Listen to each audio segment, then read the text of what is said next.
forgive this, but I always took it for granted that there were people who could see themselves in a video or in a photo or even look in a mirror and look and think, yeah, that's me and I look fine. Who are those people? That can't be done. I cannot do this without freaking out and being repulsed. Anyway, I'll get through it. The teaching is important. I just wish you didn't have to see me while I taught. Anyway, our topic today is distinguishing inductive from deductive styles of arguments. But let me give you a weird series of disclaimers. This is Odd's teaching style, but I need to be honest. The difference between induction and deduction is important, they tell me, for the learning in the class. This is one of the course objectives that we should have. They tell me we need to teach our students this distinction. But between you and me, I don't think this distinction is that important for being intelligent. I think that you know if you're dealing with deduction or induction based on what you're working on. It would be like doing the distinction between chemistry and biology, or let's do one that's more subtle, psychology and sociology. Yes, there is plenty of overlap between these subjects at different times, but you kind of just know when you're doing one or the other, even though the distinctions could be hard to explain. So, here's how I will handle it to be consistent. This is a distinction that I want you to learn. It is tricky, but don't worry, I will never make this a key component to a big quiz. I will ask you questions about it on our little quizzes, but it is not important for being intelligent, so I will not make this distinction important on a big quiz. In other words, when we are dealing with induction, from now on, I will simply announce that we are. And then later in the class, when we're dealing with deduction, it will be clear that this is all about deduction. We will never go back and forth. I might point out little distinctions about them, but this is nothing that will make a big difference in your grade in the class. So do you get me? So please relax. This is hard. Do your best to understand it, but I don't think this makes a big difference in intelligence, and I won't make it be a big determinant on how well you do in this class. I will simply announce when we will move from induction to deduction in a few weeks. It will be clear. As we normally teach in this class, we will deal with theory first. I will lay out the distinctions, and then we will cover examples. The examples are key, and here will be what you should expect. When we get to the examples, first it will seem a little awkward, and then you will gain confidence. And then I will give you a little more difficult examples that are closer to the boundary between induction and deduction, and you will start to lose your confidence, and then we'll work on a few more examples, and you'll gain a little bit of confidence again. But, to be clear, this is a distinction that is hard for everyone, so don't stress. Get the theory so you can nail the little quizzes, but I won't make this matter on big quizzes. Deal. All right. So let's deal with this distinction as I like to deal with distinctions, by creating a little chart. So we will create a chart that will look at different traits that induction and deduction have, so we can compare them in terms of their traits. And then when we get to the examples, we'll see which of these distinctions helps you the most. All right, so here's our chart. Set up a chart where on the left side of your piece of paper, we are going to distinguish induction and deduction in terms of their basic style, in terms of where you find them, where you use these two different styles, a description of the inference style they use. Then we will give some basic examples just so you can refer to examples. And then the most important distinction, their distinct goals. What are they after in their arguments? Good. As a preface, let me say this. These are distinctions, right? So we're talking about the style of them on our chart. These are distinct in that they are simply different ways of supporting an argument. They will both appear in standard form argument style, but they have different ways that they set up or structure their evidence. What could you say about this? The style of an inductive argument is informal. It uses everyday language. It connects supports together in very informal, casual ways. When it comes to deductive styles, though, these are much more formal. These are much more structured. These are much more step by step, almost like a math equation where you have rules and axioms as you set up your evidence. Next, where do you find these things? You will find inductive arguments everywhere. You find them in your brain when you're just doing everyday thinking. When you're driving a car, when you're trying to find a classroom, these are inductive styles. When you're trying to figure out what happened, when you're trying to explain something, these are almost always inductive. So inductive is found everywhere. Where deduction is much more special. Where do you find deduction? Math. The vast majority of mathematics is deductive styles of setting up evidence for a claim. You are setting up formal arguments when you're doing math. Where else do you find them? Science. Here is a big misnomer. Science is mostly inductive, but it is deductive sometimes. So we would say 5% of science is deductive, but most of it is inductive. Where do you see it primarily? Physics it can be deductive quite a bit when it's doing mathematical styles of reasoning. Mathematical style of reasoning is another way of saying deduction. Chemistry, it can be deductive quite a bit when it's being very mathematical. But science as a whole is mostly inductive. The next one, now here's one that I like that not a lot of people talk about. The difference in the inference. The inference is the reasoning that gets you from your evidence to your conclusion. So what is it that connects your evidence, your premises, to your conclusion, to your claim? So the inference is this reasoning connection that goes from supports to conclusion. And I like to talk about this. In an inductive argument, the inference is in your general guess. You don't have to spell things out for your audience. The audience makes a connection between the evidence and the conclusion. So, for example, when we gave our Joe is a hoe argument, sorry, it's so immature. When we gave our Joe is a hoe argument, I didn't need to connect up having STDs as being relevant to being a hoe. Having many kids from many different mothers makes you a hoe.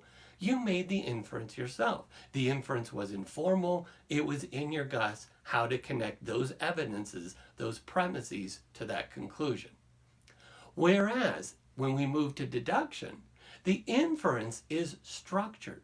The inference is contained in the very words and structure of the premises. Here's a good way to tell the difference. In induction, I could give the support and it could lead to different sorts of conclusions. I could say something like, Joe has a bunch of STDs. And that doesn't directly lead to the conclusion he's a hoe. It could lead to the conclusion that he should practice more safe sex. Or, I guess Joe doesn't believe in condoms, or all sorts of things. In a deductive argument, I can't believe I just used that example again. In a deductive argument, the premises are set up so carefully to where the inference is supplied to where you could erase the conclusion and you would know exactly what it is if it was missing. A leads to B, and this leads to the conclusion directly and explicitly. Again, in deduction, the very words and structure of the premises lead directly to the conclusion. You don't have to supply the inference yourself. That connection is made explicitly.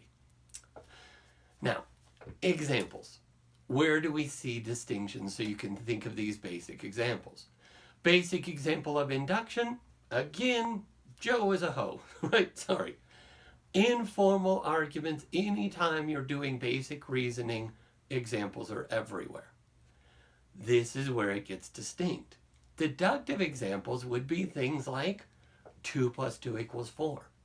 Would be things like if A leads to B and B leads to C, therefore, now notice my point.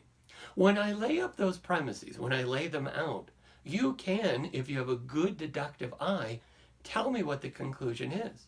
Premise 1, A leads to B. Premise 2, B leads to C. Conclusion, A leads to C. Try another example. Premise 1, if X leads to Y. Premise 2, we have X. What's the conclusion? Some of you have an eye for this. Conclusion is Y. Do you see the basics? And notice, these don't have deep meanings. These are just structures. That's the point. Deductive arguments are based on structure. The content is put into a structure, and the structure does all of the work. All right. Last part of our chart.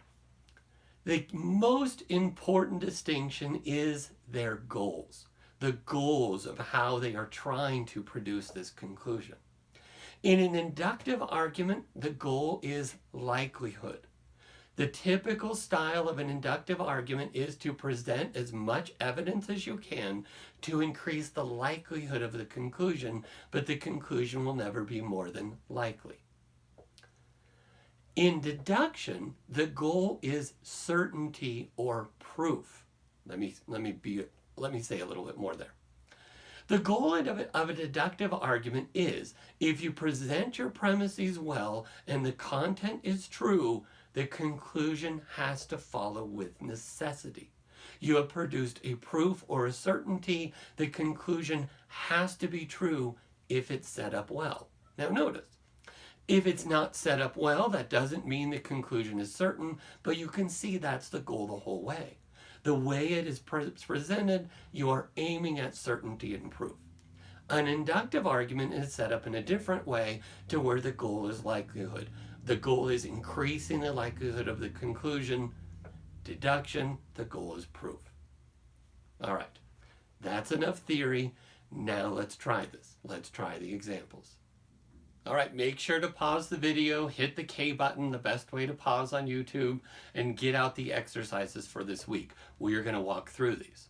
Now, again, to reassure you one more time, I will not produce a big quiz that asks you to tell me which example is inductive or deductive.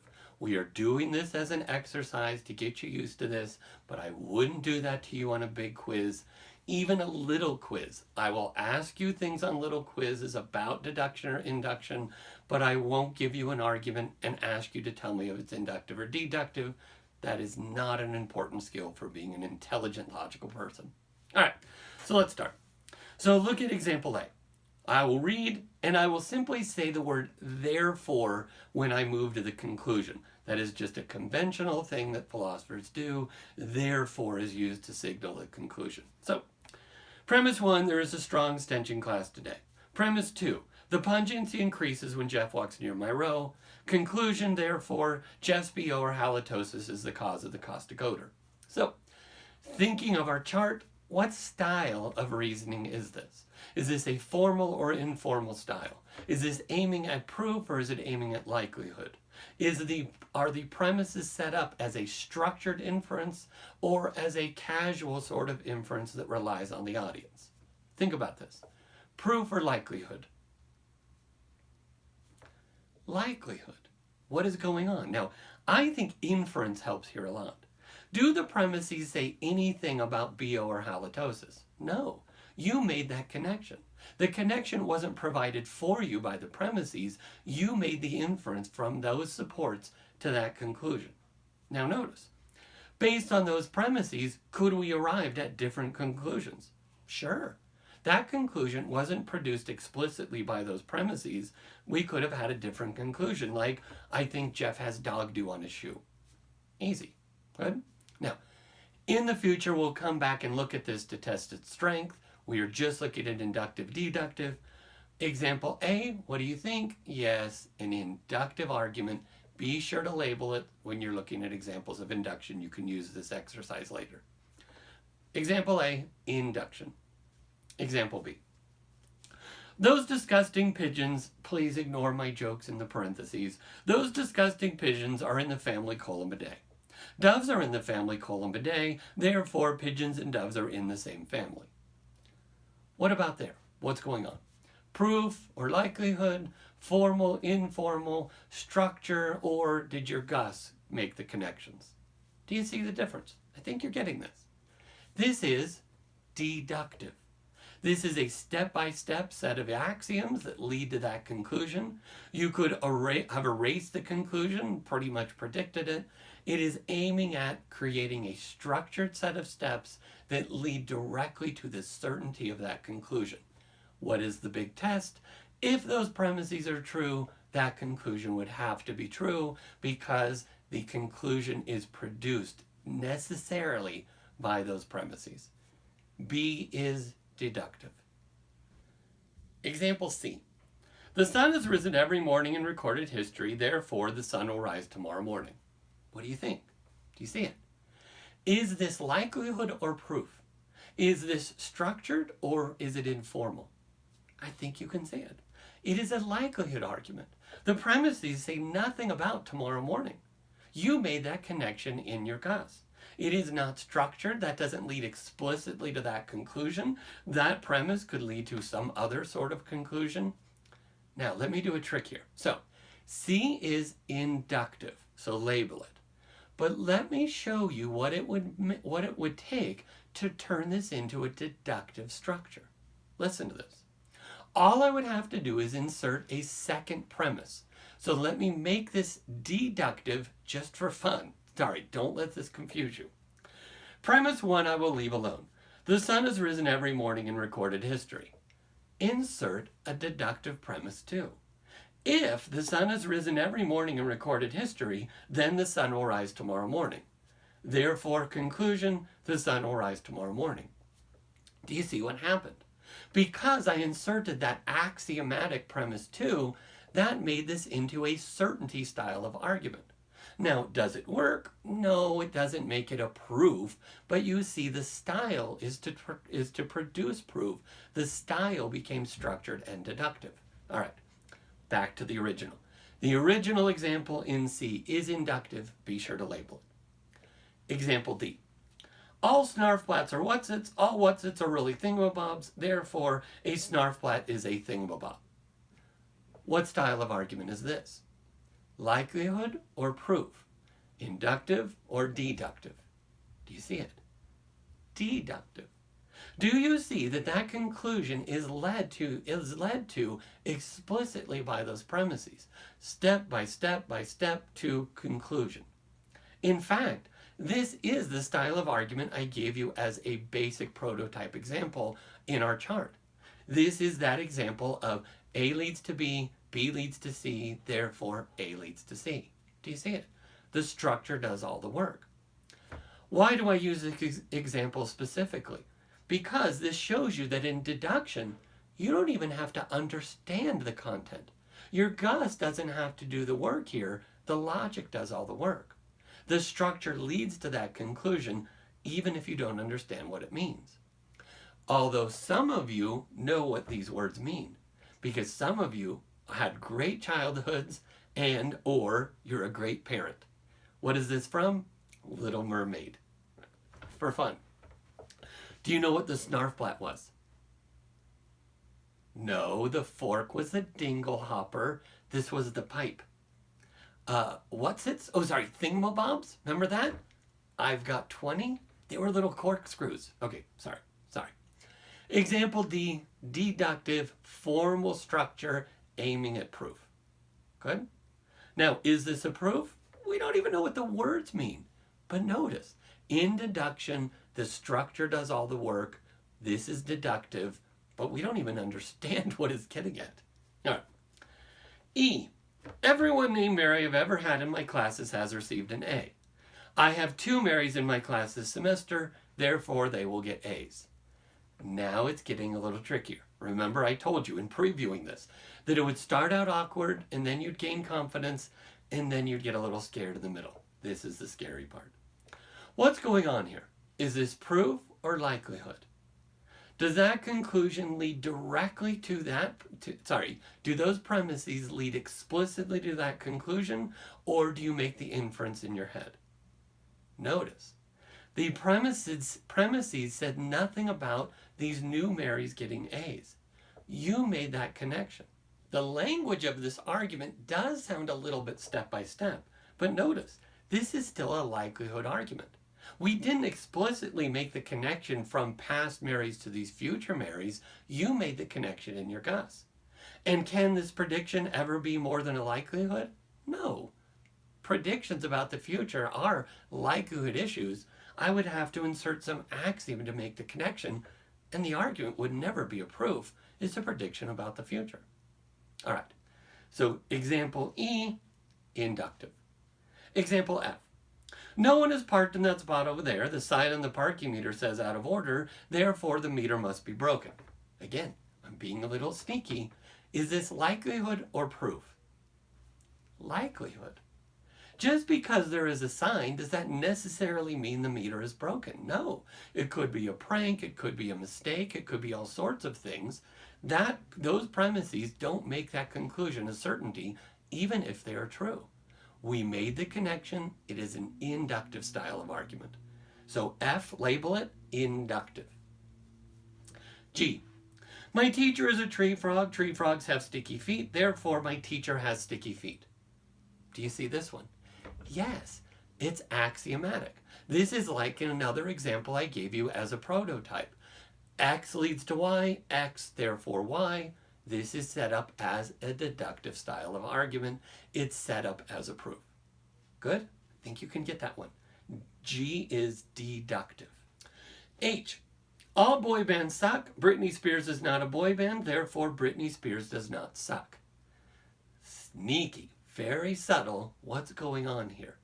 Some of you are going to have an extra difficulty here because you are good at seeing deductive structures. What is this?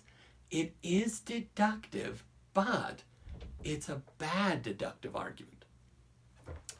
This often leads to some confusion for people. Notice, we are treating the distinction between induction and deduction as one of how the argument is set up.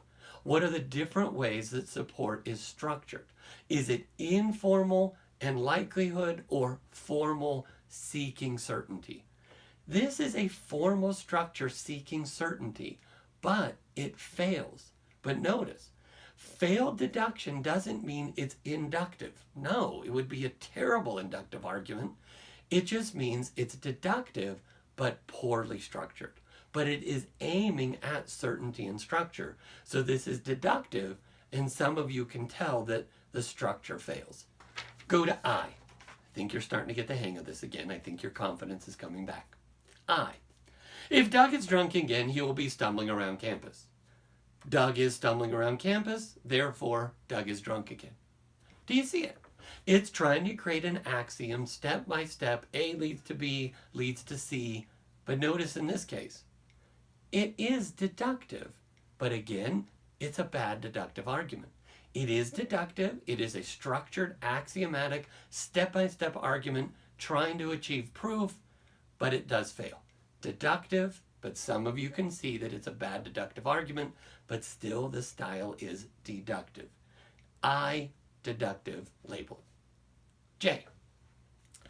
It is either raining today or it is not. If it is raining, then the grass is wet. The grass in front of MJG, that's a building, right? In front of MJG is wet, therefore it is raining. Now, do you see it? Yes, it is trying to create a structured argument, step by step, leading to the proof that it is raining. Good? So J is deductive. K.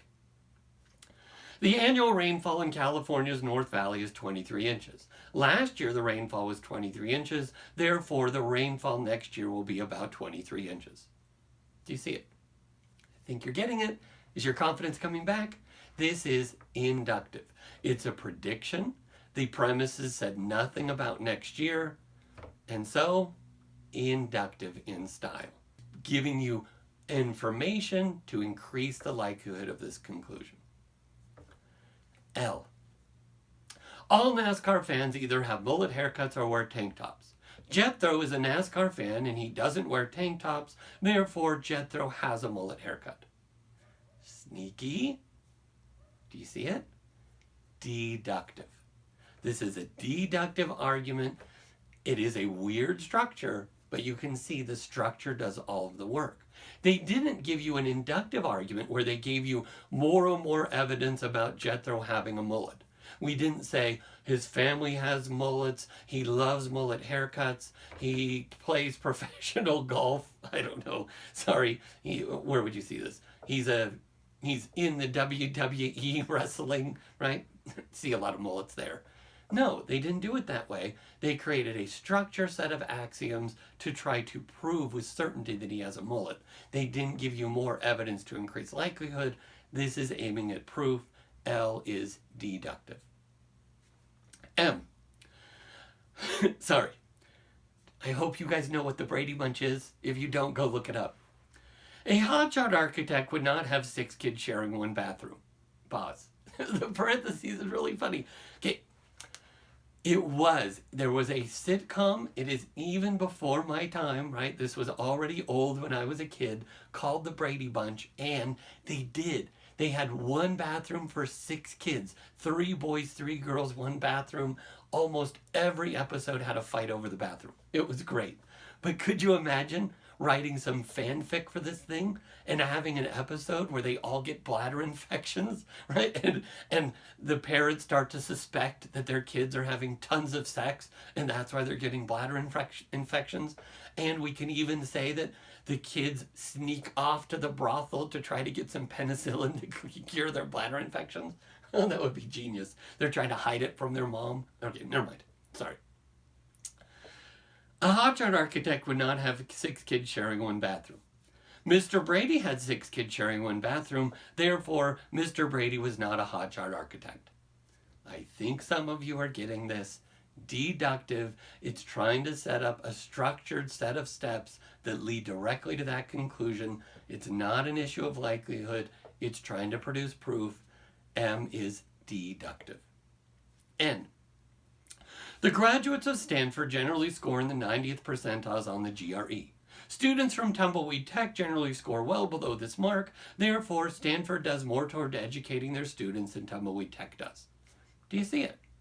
Do the premises say anything about doing more toward educating? No. You made that connection. This is an inductive argument aimed at likelihood. N is inductive. Label it. Are you getting good at this? I hope.